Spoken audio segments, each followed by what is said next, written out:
Hi, I'm Patty Ann Brown, and you are in the strategy room. Donald Trump Jr., the son of the Republican presidential nominee and a close political advisor, is facing backlash. This after he posted what many call an offensive tweet likening America's Syrian refugee problem to a bowl of Skittles. What impact might this have on his father's campaign? Joining us now are Democratic strategist Joe Lestingi and Chandler Thornton, the vice chair of the College Republican National Committee. Welcome to both of you. Thank you, Patty Ann. So for those who didn't see the tweet, it said, quote, "If I had a bowl of Skittles and I told you just 3 would kill you, would you take a handful? That's our Syrian refugee problem." And Trump Jr. adds, "This image says it all. Let's end the politically correct agenda that doesn't put America first." Joe, your thoughts?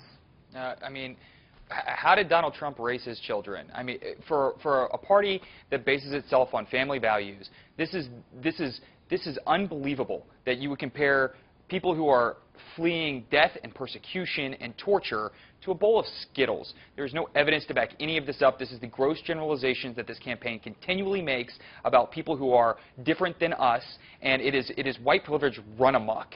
This is abhorrent. It has been denounced not only by the company that owns Skittles, but pretty much by every other civil rights group out there.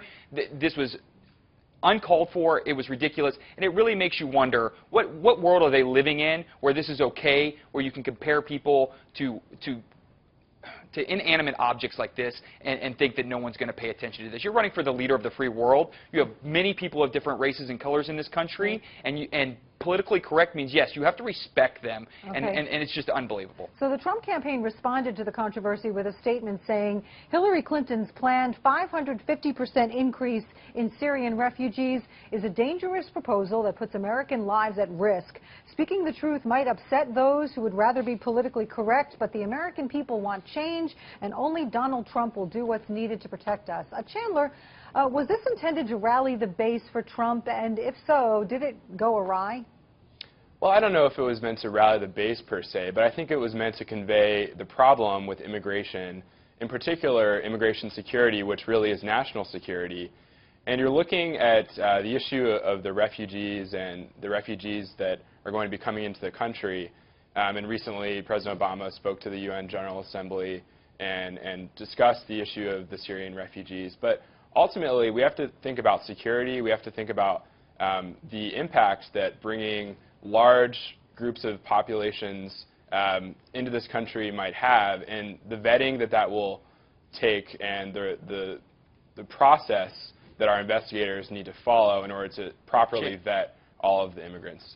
Well, Chandler. I mean, celebrities and political figures taking jabs at Trump Jr. for this. I mean, the internet is going crazy over it. We have singer John Legend tweeting, "Human beings fleeing oppression and terror are not Skittles." Joe, go ahead. You were going to go ahead. Well, Chandler, I can't let you go on this one. We've been allowing refugees in from nations since the beginning of our nation. We are a nation of refugees, and not only that, but since 9/11, we've allowed hundreds of thousands of refugees in from Iraq, Afghanistan, and none of those refugees have committed crimes against us in this manner. And so there's no evidence for this. There is no evidence for this statement, which makes it a blanket racist statement to assume that anyone coming from Syria is going to commit a crime here when there's been no evidence of that in the past, and that is wrong. We are not a nation that turns our back on the world. We are a nation that saves the world. We are the ones leading the fights in Germany and in Japan and in the Middle East to save people from oppression, and now we're turning our backs. There's just no evidence for this. This was completely the government has said that it cannot properly vet a lot of these refugees. You know, so the risk is out there. But anyway, as I had noted, the Trump campaign is not distancing itself from the Trump Jr.'s comment. They issued a statement saying that he is a tremendous asset to the campaign. Chandler, is that the right call?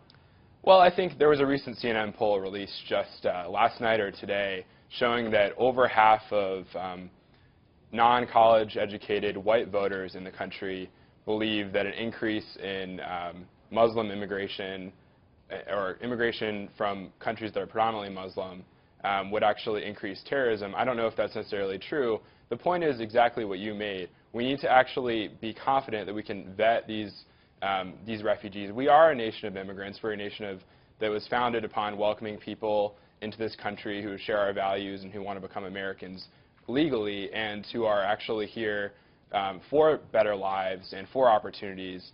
The problem is we need to catch people and individuals who are here to do us harm, and I think that was what's trying to be conveyed here. And it was totally done classlessly, though. Those representations were not realistic. It's a long time to get in this country if you're a refugee. It's not like you just apply and the next day you're in. You do go through vetting that is drawn out over years. Let's not lie about the process. Now we're talking about the issue of refugees, which is something that we weren't talking about before. But we've always been bringing them in, Chandler. We've always been allowing refugees. But now we're actually talking about the issue. But yeah, but we haven't had problems in the past, so we're creating false problems and false fear to scare people into believing that one of these Skittles is poisonous. I mean, that is all just wrong in so many ways. We allowed refugees in from Bosnia, we allowed refugees in from Iraq, we've allowed refugees in from Afghanistan, and now all of a sudden, because they're Syrians, we're gonna make this comparison. Come on. All right, Chandler, last word. I think Joe brings up a good point. I think ultimately we agree on this.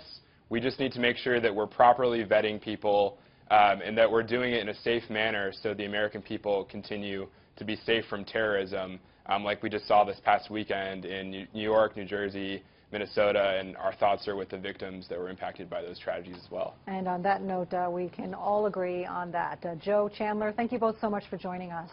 Thanks for having us. And for complete coverage of this story in the 2016 election, go to foxnews.com. I'm Patty Ann Brown. Thanks for watching.